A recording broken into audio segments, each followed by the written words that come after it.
Hi everyone, नमस्कार। मैं अश्विन स्वागत करता हूं आप सभी का अपने YouTube चैनल पे। आज के इस सेशन में हम लेट वर्ब को स्टडी करेंगे। जैसा कि आप देख सकते हैं कि लेट एक वर्ब है। वर्ब होने के नाते लेट की फॉर्म्स होंगी और लेट की फॉर्म्स क्या है ये देखिए। लेट की सारी फॉर्म सेम रहती हैं।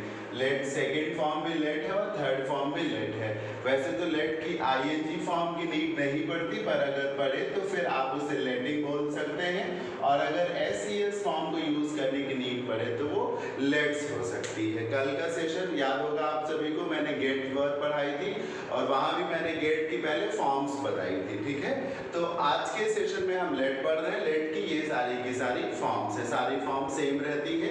लेट के दो यूजेस हैं और दोनों यूजेस के दो दो वर्जन हैं। आई रिपीट, लेट के दो यूजेस हैं और दोनों यूजेस के दो दो वर्जन हैं। जो पहला यूज है वो देखिए, जो यूज नंबर 1 है उसके मुताबिक लेट के बाद ऑब्जेक्ट आता है, और चाहे सेंटेंस एक्टिव वॉइस में हो और चाहे सेंटेंस पैसिव वॉइस में हो, इससे फर्क नहीं पड़ता कि सेंटेंस का लेट का यूज एक्टिव वॉइस में हुआ है या पैसिव सेंटेंस में हुआ है। लेट के बाद ऑब्जेक्ट ही आना चाहिए। छोटी सी बात है, आप सबको मालूम होगी। आई लिखा हो तो वो सब्जेक्ट है, और अगर मी लिखा हो तो वो ऑब्जेक्ट है, ठीक है ना। सब्जेक्ट ऑब्जेक्ट का ये मतलब है। चलिए स्टार्ट करते हैं और देखते हैं कि इस यूज का क्या मतलब है। जैसे कि अगर मैं एक सरल सा एग्जाम्पल लिखूं जो सबको मालूम है तो वो ये हो सकता है, लेट मी गो। इसमें जो आप लेट के बाद मी देख रहे हैं वो ऑब्जेक्ट है। और क्यों आया है ऑब्जेक्ट? क्योंकि नियम के मुताबिक लेट के बाद क्या आना चाहिए? ऑब्जेक्ट ही आना चाहिए, है ना। लेट मी गो। उम्मीद है मुझे आप सबको समझ में आया होगा। अगर इसी को थोड़ा सा एडवांस्ड वर्जन में देखा जाए तो कैसे हो सकता है? दूसरा सेंटेंस में लिखता हूं और वो ऐसे हो सकता है, your parents shall never let you and her live together, या live happily लिख लेते हैं। चलिए, ये your parents shall never let you and her live happily, ये थोड़ा सा एडवांस्ड है। कैसे? इसमें जो लेट के बाद यू है, ऑब्जेक्ट तो है, बिल्कुल सही बात है, ऑब्जेक्ट है।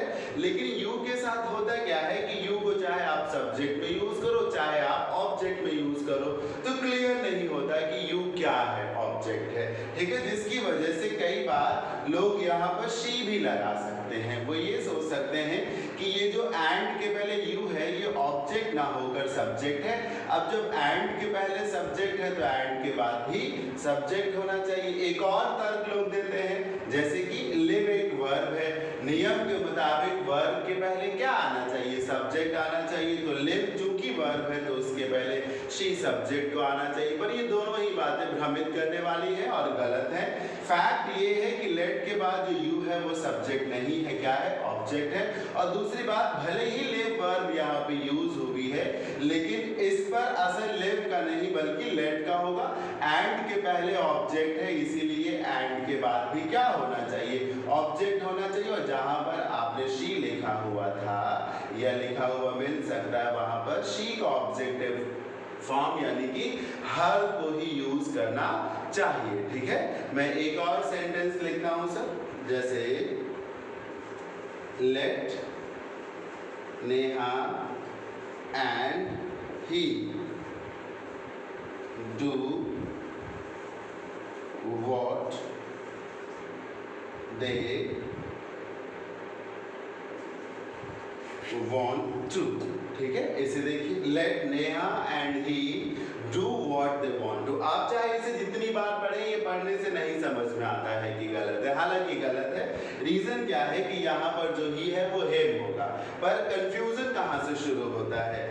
ये फैक्ट है कि लेट के बाद ऑब्जेक्ट आता है, पर ये जो लेट के बाद नेहा है नाउन है। नाउन होने के नाते ये क्लियर करना बहुत मुश्किल हो जाएगा कि नेहा सब्जेक्ट है या ऑब्जेक्ट है। क्यों? क्योंकि नाउन का फेस नहीं चेंज होता, जब भी कभी उसका प्लेस बदलता है। मैं ये कहना चाह रहा हूं कि नाउन को चाहे आप सब्जेक्ट में यूज करें चाहे ऑब्जेक्ट में यूज करें, उसका फेस सेम रहता है। मैं एक एग्जाम्पल के माध्यम से बताता हूं, देखिएगा सर ध्यान से। She loves Rahul. अब देखिए शी सब्जेक्ट है और राहुल ऑब्जेक्ट है। ठीक, अब इसे अगर पलट करके लिख दिया जाए, राहुल लव्स हर। अब क्या हुआ, शी बदल करके हर हो गया, पर राहुल तो नहीं बदला ना सर, राहुल अभी भी राहुल है, जबकि ये राहुल ऑब्जेक्ट है और ये राहुल सब्जेक्ट है। क्यों? क्योंकि नाउन होने के नाते राहुल का कोई दूसरा फेस नहीं होगा। राहुल जो कि एक नाउन है, चाहे आप उसे सब्जेक्ट में यूज करें और चाहे आप उसे ऑब्जेक्ट में यूज करें, being known it is not going to change its face at all. ये एडवांटेज भी है और डिसएडवांटेज भी है। एडवांटेज कैसे? अनलाइक प्रोनाउन जहां पर फेस बदलता रहता है, नाउन के केस में आपको नंबर ऑफ फेसेस नहीं याद रखने हैं कि इस अभी ये फेस यूज होगा फिर ये फेस यूज होगा। डिसएडवांटेज क्या है? रिकॉग्निशन थोड़ा सा कठिन हो जाएगा कि जो राहुल मेरे पास है सेंटेंस में, वो राहुल सब्जेक्ट है या फिर ऑब्जेक्ट है। कई बार ये समस्याएं होती हैं, जैसे कि यहीं पर है, लेट के बाद जो नेहा है, नाउन होने की वजह से ये चीज क्लियर कम हो रही है कि नेहा सब्जेक्ट है या ऑब्जेक्ट है, पर आपको तो मालूम है कि लेट की वजह से ये जो नेहा है ऑब्जेक्ट है। अब नियम के मुताबिक अगर एंड के पहले ऑब्जेक्ट हो तो एंड के बाद भी क्या होना चाहिए? ऑब्जेक्ट होना चाहिए। ही गलत हो जाएगा और ही का ऑब्जेक्टिव फॉर्म क्या आ जाएगा सर? हिम आ जाएगा। तो ये था पहला मामला जहां पर हमने देखा कि लेट के बाद ऑब्जेक्ट ही यूज किया जाना चाहिए। हालांकि ये दोनों ही सेंटेंसेस एक्टिव वॉइस में हैं। यहाँ पर रूल पैसिव का भी है, तो मैं अब एक एग्जांपल पैसिव वॉइस का भी दिखाता हूँ आप सभी को।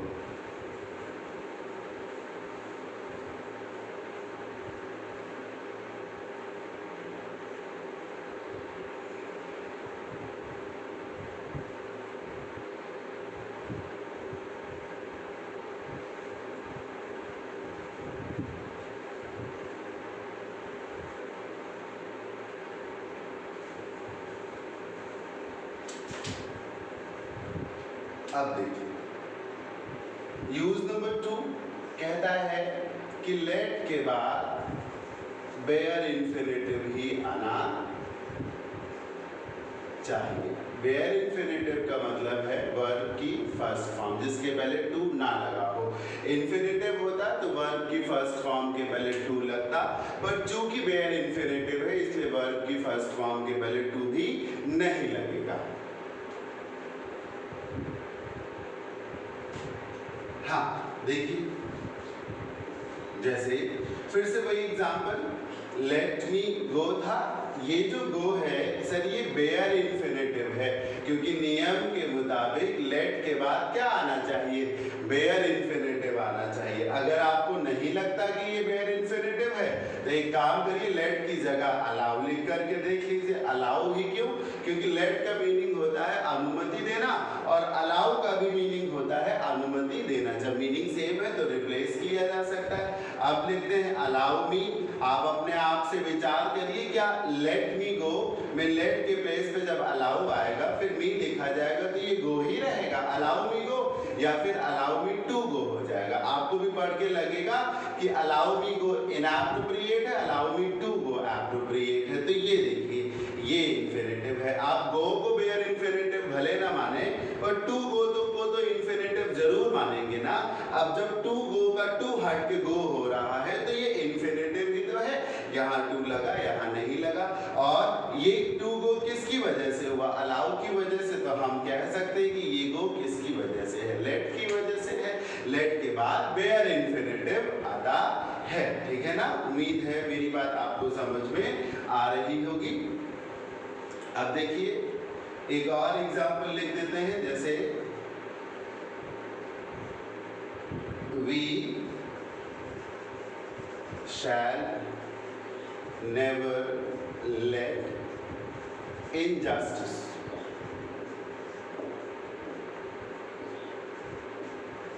in this case। थोड़ा सा बेहतर होगा कि नेवर की जगह नॉट लगाया जाए। एक ऑप्शन है हैपन और दूसरा ऑप्शन है टू हैपन। अंदाजा आपको हो रहा है कि क्या पूछा जा रहा है? हैपन बेयर इंफिनिटिव है, बेयर इंफिनिटिव हैपेंड के पहले यहाँ टू लगा है तो ये इन्फिनेटिव है। सवाल यही किया जा रहा है कि लेट के बाद वेयर इन्फिनेटिव आएगा या नहीं आएगा। तो जवाब क्या है, नियम के मुताबिक लेट के बाद वेयर इन्फिनेटिव ही आना चाहिए। तो we shall not let injustice, फिर स्पेस है तो लेट की वजह से यहाँ पर वेयर इन्फिनेटिव आएगा तो यही चलेगा, टू नहीं लगाना है। We shall not let injustice to happen, in this case गलत होगा। We shall not let injustice happen in this case, ठीक है ना, मुझे उम्मीद है समझ में आया होगा। अब देखिए सर, ये एक्टिव है, अगर हम इसको पैसिव में भी लेकर के जाएं, ये देखिएगा पैसिव में भी लेकर के जाएं तो ये ऑब्जेक्ट है सर। पैसिव सेंटेंस ऑब्जेक्ट से ही तो शुरू किया जाता है, ये सब्जेक्ट था, ये ऑब्जेक्ट है, तो इनजस्टिस से स्टार्ट करेंगे हम इस सेंटेंस को। इनजस्टिस शैल नॉट, और लेट फर्स्ट फॉर्म है सर, वर्ब की फर्स्ट फॉर्म का पैसिव बी लगा के बनता है, बी लगाइए और लेट को उसकी थर्ड फॉर्म में रखिए। इंटरेस्टिंगली लेट की थर्ड फॉर्म भी सेम ही रहती है, तो injustice shall not be let, फिर स्पेस दे दिया गया और आगे वही इन दिस केस लिख दिया गया। अब दो ऑप्शन वहां लिखे हैं, उन्हीं में से अंदाजा लगा लीजिए। Injustice shall not be let, option number A happen, दूसरा टू हैपन। आप में से हो सकता है लगे बहुत से लोगों को कि यहाँ पे टू हैपन हो जाना चाहिए, injustice shall not be let to happen, पर वो होना नहीं है। नियम के मुताबिक चाहे लेट को, ये देखिए ये लेट फर्स्ट फॉर्म में है, एक्टिव वॉइस में है, ये बी लेट है, पैसिव वॉइस में है। रूल के मुताबिक चाहे एक्टिव वॉइस में हो लेट, चाहे पैसिव वॉइस में हो लेट, आना चाहिए उसके बाद वेयर इन्फिनेटिव ही। मेरी बात आपको समझ में आई ना, वेयर इन्फिनेटिव ही तो हैपन ही होगा यहाँ पर। एक और एग्जांपल है, उसके माध्यम से मैं बताता हूँ आप सभी को। तो क्या सीखा आपने कि आना लेट के बाद वेयर इन्फिनेटिव ही आना चाहिए, लेट के बाद आना वेयर इन्फिनेटिव ही चाहिए। एक पैसिव सेंटेंस ही लिख रहा हूं, द कल्प्रिट आर ऑफन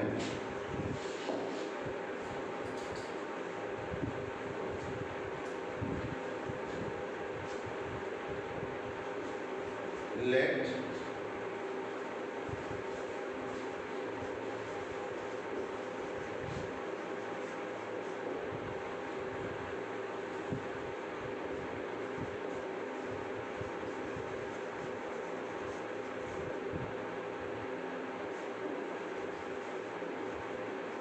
ये The culprits are often let, फिर space off in the corrupt judicial system. जब भ्रष्ट जुडिशियल सिस्टम हो, जब न्यायिक प्रणाली भ्रष्ट हो, तो अक्सर उस सिस्टम में जो गुनहगार लोग होते हैं वो छूट जाते हैं। ये पैसिव कैसे, ये देखिए लेट के पहले क्या लिखा, आर। अगर आपको कल का सेशन याद हो जब मैंने गेट पढ़ाया था तो वहां बताया था कि अगर सर इज एम आर या फिर वॉज वर के बाद वर्ब की थर्ड फॉर्म आ रही हो तो ये पैसिव ही है, वरना is am are was were के बाद वर्ब की आईएनजी फॉर्म आनी चाहिए कॉन्टिन्यूअस के रूल के मुताबिक। थर्ड फॉर्म है तो पैसिव है, और अगर इज एम आर के बाद थर्ड फॉर्म है तो प्रेजेंट इंडेफिनिट का पैसिव है, वॉज वर के बाद थर्ड फॉर्म है तो पास्ट इंडेफिनिट का पैसिव है। इसका मीनिंग क्या था कि जो भ्रष्ट जुडिशियल सिस्टम होता है उसमें अक्सर गुनहगार लोग बच जाते हैं, बच जाते हैं। ता है, ती है, ते है, प्रेजेंट इंडेफिनिट है, और फिर आर के बाद ये जो लेट है थर्ड फॉर्म में है यानी कि पैसिव है, और पैसिव में कौन है, लेट वर्ब है। फिर भी आगे आप वेयर इन्फिनेटिव भी लगाएंगे। मैं एक ऑप्शन गो का देता हूँ, दूसरा ऑप्शन टू गो का देता हूँ। आप सब जानते हैं कि गो होगा। The culprits are often let to go off in the corrupt system, गलत है। Let go off in the corrupt system appropriate है। गो ऑफ मतलब आजाद कर देना एक तरीके से। तो ये था आज का सेशन जिसमें मैंने आपको लेट वर्ब के बारे में ब्रीफ किया। एक कि लेट के बाद ऑब्जेक्टिव फॉर्म आना चाहिए, फिर और दूसरी बात कि लेट के बाद हमेशा वेयर इन्फिनेटिव आना चाहिए, चाहे सेंटेंस एक्टिव वॉइस में हो चाहे पैसिव वॉइस में हो। होपफुली आप सभी ने इस सेशन को जरूर एंजॉय किया होगा। कैसा लगा ये वीडियो मुझे जरूर बताएं। ज़्यादा से ज़्यादा इस वीडियो को लाइक करें, अपने फ्रेंड्स में, अपने ग्रुप्स में शेयर करें और अपने अपने प्रेशियस कमेंट्स देना ना भूलें। Thank you so much for watching this session. Bye bye, take care, have a good day. Thank you so much again.